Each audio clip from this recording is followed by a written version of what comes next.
নমস্কার বন্ধুরা, সকলকে স্বাগত। প্রতিদিনের মতো আজ আমি চলে এলাম। আজ আমি কি পদ রান্না করছি দেখুন। কাঁচা টমেটোর তরকারি, মাছের ঝাল। কাঁচা টমেটোর তরকারির জন্য আমি আলু সেদ্ধ করে নিয়েছি। আমি মশলা করে নিয়েছি আদা বাটা, রসুন বাটা, হলুদ গুঁড়ো আছে, লঙ্কা গুঁড়ো, লবণ আর আছে পেঁয়াজ কুচি। মাছের ঝালের জন্য মশলা করেছি গোটা সরিষা বাটা, আদা বাটা, হলুদ গুঁড়ো, লঙ্কা গুঁড়ো, লবণ। দেখুন বন্ধুরা, সরিষার তেল গরম হয়ে গেল, আমি পেঁয়াজ কুচি দিয়ে দিচ্ছি।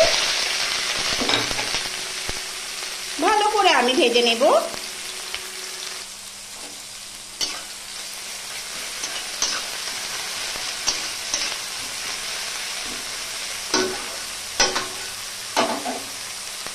এইদিকে আমি গরম সরিষার তেলে লবণ হলুদ মাখিয়ে রাখা মাছ আমি ভেজে দিচ্ছি।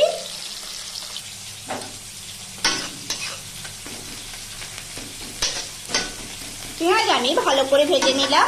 এরপর দেব রসুন বাটা,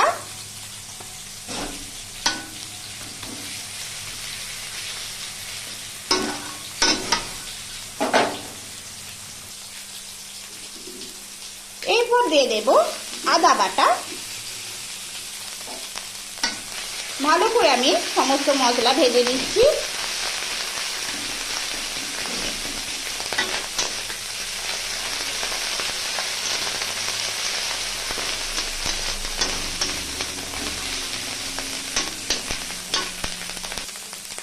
ভালো করে ভেজে নিলাম। এরপর দেব হলুদ গুঁড়ো, লঙ্কা গুঁড়ো, লবণ।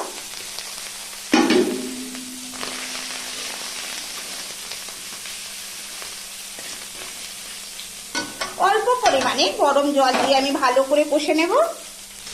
এইদিকে মাছের পিস এক দিকটা ভালো করে ভাজা হয়ে গেছে, আমি অপর দিকটা ভালো করে ভেজে নেব।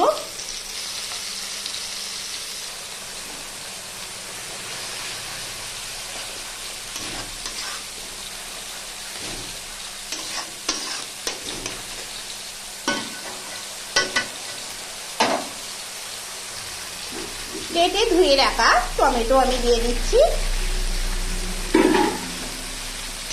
ভালো করে কষে নিচ্ছি আমি মশলার সাথে।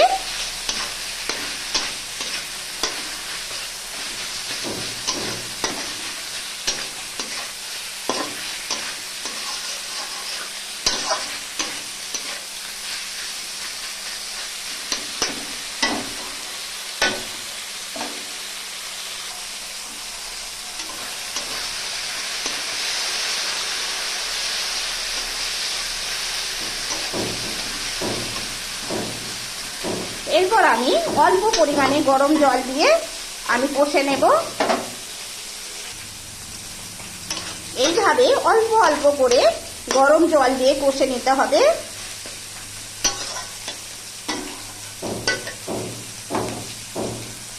এদিকে আমি মাছের পিস লাল লাল করে ভেজে নিলাম, পাত্রে তুলে নেব। এরপর আমি মাছের ঝাল করার জন্য মশলা দিলাম। ভালো করে আমি মশলা কষিয়ে নিচ্ছি।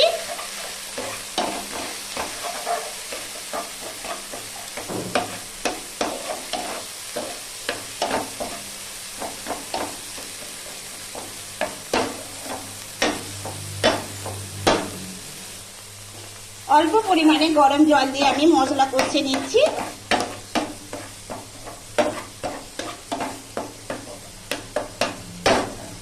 মশলা কষানো হয়ে গেল। এরপর আমি পরিমাণ মতো গরম জল দেব।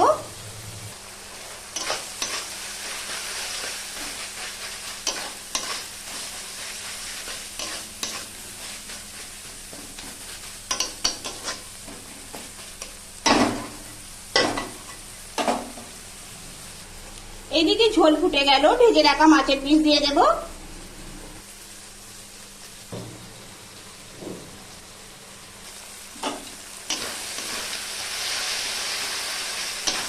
এরপর আমি সেদ্ধ করে রাখা আলু আমি দিয়ে দেব।